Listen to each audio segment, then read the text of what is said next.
Hello students, in today's lecture we'll be studying about input controlled time division space switch.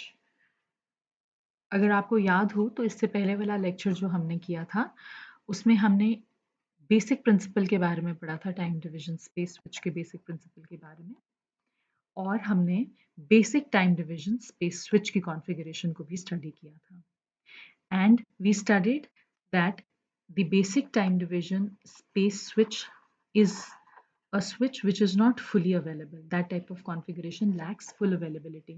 और full availability का क्या मतलब होता है? Full availability का मतलब होता है कि हमारे लिए किसी भी इनलेट को किसी भी आउटलेट के साथ कनेक्ट करना पॉसिबल नहीं था.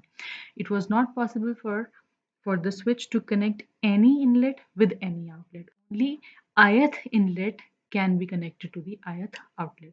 So that was not switching in true sense. उस चीज़ को अमेंड करने के लिए हमने एक और कॉन्फ़िगरेशन बनाई, उसमें चेंज किया, बेसिक स्विच में कुछ चेंजेस लाकर और उस कॉन्फ़िगरेशन का नाम है input controlled time division space switch. मतलब यहाँ पर input controlled time division space switch में हमने मेमोरी कंट्रोल दे दिया, मेमोरी बेस्ड स्विच बना दिया. हमने ये कंट्रोल जो है आउटपुट साइड पे दिया. ठीक है, if one of the controls, हम इनपुट साइड पे भी मेमोरी कंट्रोल दे सकते हैं, आउटपुट साइड पे भी कंट्रोल दे सकते हैं. Input control time division switch में the output side is memory based and इस वजह से हमें फुल अवेलेबिलिटी मिली. अब when the output side is memory based, what does that mean? This figure 6.2 would tell you that. इस figure 6.2 में अगर आप देखें,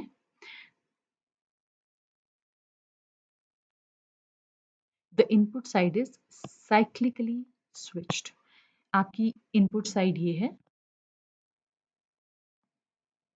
और ये साइक्लिकली स्विच हम इसको करेंगे. But the output side is memory based. ये है आपकी आउटपुट साइड और यहाँ पर हमने मेमोरी दे दी है, right? If you look at the diagram of the input control time division space switch, we have this bus जैसे कि पहले था, we have the inputs here and we have the outputs here, right? अब inputs or outputs, they are connected to this bus as they were in the previous configuration जो हमने basic time division space switch की थी. यहाँ पर हमारे पास control memory है, which is this memory. Now this control memory is provided on the output side. और ये control memory क्या है? इस control memory में outlets के addresses stored हैं. आप देखिए ये पूरी की पूरी control memory है और यहाँ पर ये लोकेशन है, ये पहली लोकेशन है कंट्रोल मेमोरी की, ये दूसरी लोकेशन है कंट्रोल मेमोरी की, ये तीसरी लोकेशन है कंट्रोल मेमोरी की एंड सो ऑन. हर एक लोकेशन में एड्रेस है, जैसे 4, 7, 1, 5. ये जो एड्रेसेस स्टोर हुए हैं कंट्रोल मेमोरी की लोकेशंस में, कंटिन्यूअस लोकेशंस में, ये एड्रेसेस किन के हैं? ये एड्रेसेस आउटलेट्स के हैं. So what does that mean? अगर address sequence 4715 control memory location 1, 2, 3, 4 में स्टोर्ड है, इसका मतलब क्या होगा कि आउटलेट 4 के साथ फर्स्ट इनलेट कनेक्ट होगी, आउटलेट 7 के साथ सेकेंड इनलेट कनेक्ट होगी, आउटलेट फर्स्ट के साथ थर्ड और आउटलेट फिफ्थ के साथ फोर्थ इनलेट कनेक्ट होगी. अब ये स्विच कैसे काम करेगा? Let's come to that.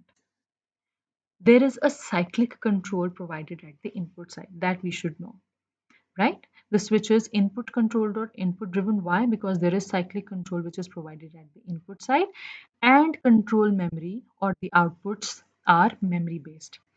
What would happen? We have a clock here. The clock would, in the first time cycle, it would update the modulo n counter. Modulo n counter, which also works as memory address register, MAR for the control memory also. क्या होगा? जैसे ही clock ने update किया modulo N counter को, modulo N counter 1 से लेकर n तक count करता है और फिर से साइकिल को रिपीट करता है. जब क्लॉक ने 1 दिया मॉड्यूलो एन काउंटर को, ये 1 इसने डिकोडर को दिया. जब ये 1 डिकोडर के पास गया तो डिकोडर को समझ में आया डिकोड करने पर कि ये फर्स्ट इनलेट की बात कर रहे हैं, तो उसने यहाँ से जाके फर्स्ट इनलेट को एक्टिव कर दिया, क्लोज कर दिया। और यही 1 यहाँ से कंट्रोल मेमोरी की लोकेशन में आया। अब ये मेमोरी एड्रेस रजिस्टर है, मतलब क्या? यहाँ से वो डिकोडर को देंगे, डिकोडर फर्स्ट इनपुट को स्कैन करेगी और ये 1 फर्स्ट कंट्रोल मेमोरी की लोकेशन को एक्सेस करेगा। So there is 1-to-1 correspondence in between the inlets and the control memory locations. I'll repeat. Clock is given to the modulo n counter, it counts 1. This 1 is given to the decoder, it decodes this data and comes to know that it is 1, and depending upon this, it would go and scan the first input. At the same instance, this 1 is given to the control memory to access the first location of the control memory. Now, when the first location of the control memory is accessed, what is there in the first location? 4. So this 4 is read out from the first memory location and it is given to the address decoder, which also works as the memory data register for the control memory. Now when this 4 is given to the address decoder, this decoder decodes this data and comes to know that it is 4, and it would scan this outlet 4. So here the first input is connected to output 4. Right? Similarly, when modulo n counter counts 2, this is given to the decoder, second inlet scanned, and this 2 is also given to the control memory location where the second address location of the control memory is accessed, which contains 7. This 7 is given to the decoder, which also acts as the memory data register. And the 7th inlet here, whatever the inlet would be, say this is 7th inlet, this would be scanned, and now the connection would be established in between 2 and 7. Is that clear? Is that clear, students? That means the inlets are scanned in cyclic order, the control memory locations are accessed cyclically, but any outlet is connected with a particular inlet. That means there is full availability. Now it is possible for us to connect any inlet with any outlet. The modulo n counter of the cyclic control, which is also acting as the memory address register of the control memory, gives this data to access the address. अब control memory में कितनी locations होंगी? n locations, मतलब n words हम control memory में store कर सकेंगे. n का मतलब this n would correspond to n inlets here. First inlet, output 4 would be connected. Second inlet, output 7 would be connected. Third inlet, output 1 would be connected. Fourth inlet, 5 would be connected, and so on. अब cyclic control की जब हमने बात की, तो हम cyclic control का क्या मतलब है? साइक्लिक कंट्रोल का मतलब है, it implies that all the subscriber lines are scanned irrespective whether they are active or not.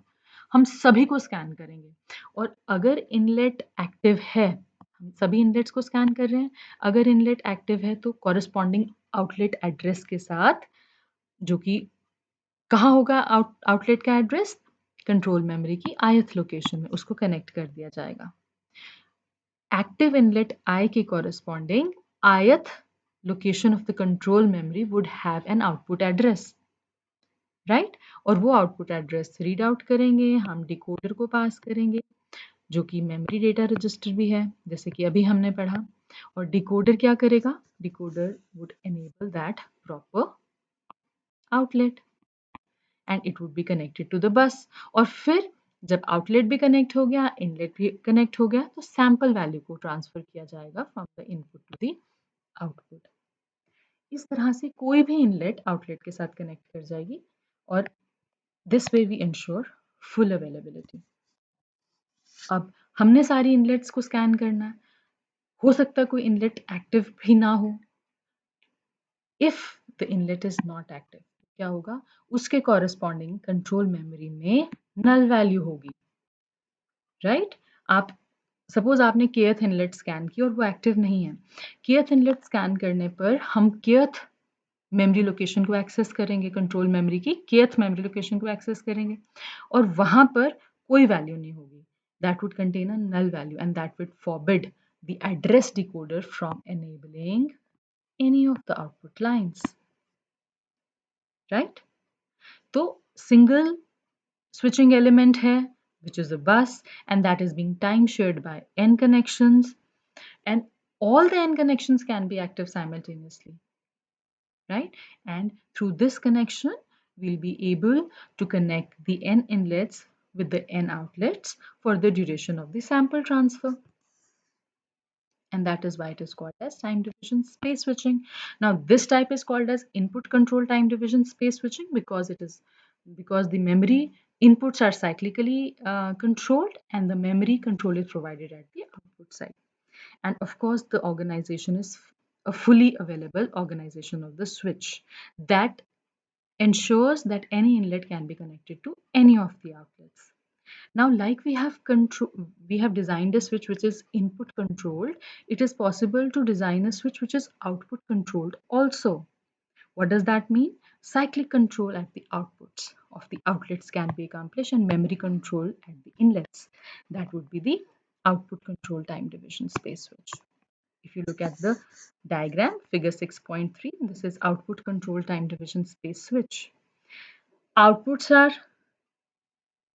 cyclically controlled and inputs have this control memory. So we'll scan the outlets, modulo n counter would count 1, 3, whatever. It would be given to, suppose it counts 1 on the updation of the clock.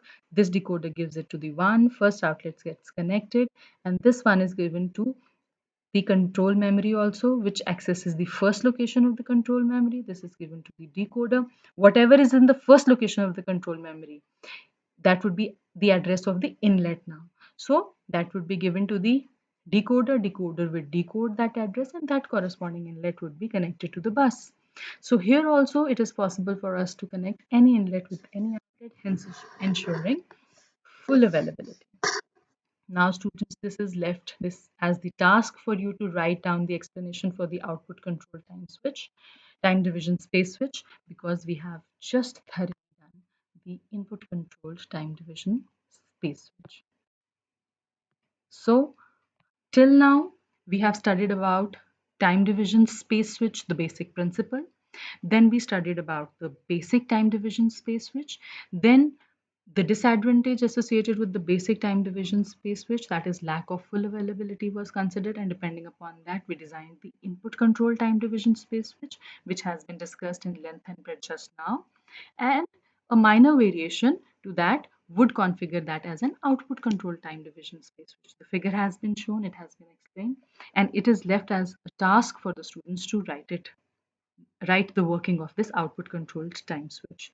And the last configuration under time division space switch is when we have memory based time division space switch. That comes under the generalized time division space switch category that I'll take up in the next lecture. That's all for today. Thank you.